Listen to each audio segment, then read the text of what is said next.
All right, World History Discussions, Chapter 3 on the early African societies and Bantu migrations, heavily featuring ancient Egypt and Nubia in the Traditions and Encounters World History textbook. Here we go.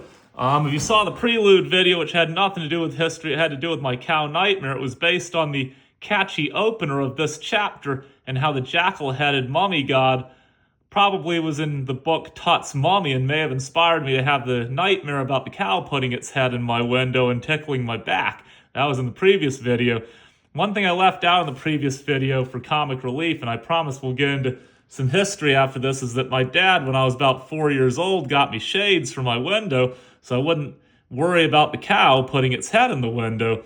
And one day I'm messing with the shades and he's getting real impatient with me and he uses the wrong figure of speech. And I'm like 4 and I don't understand figures of speech. And my dad's like, "Man, mess with those shades till the cows come home." And I'm like, "Dad, I'm messing with those shades so the cows don't come home."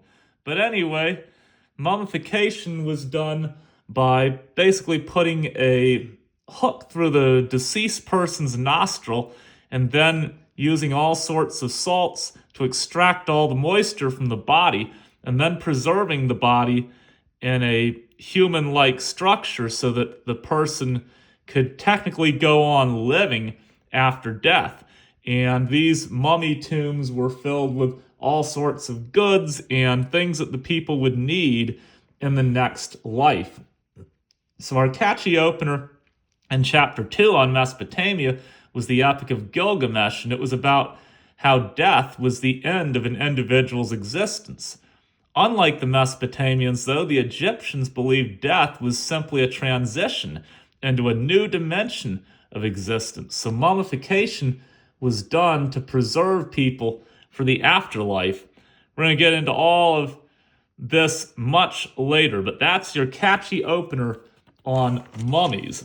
So now we're going to get into real Egyptian history, and we got maps and we got timelines, and I am pumped, but I'm going to hit that in the very next video.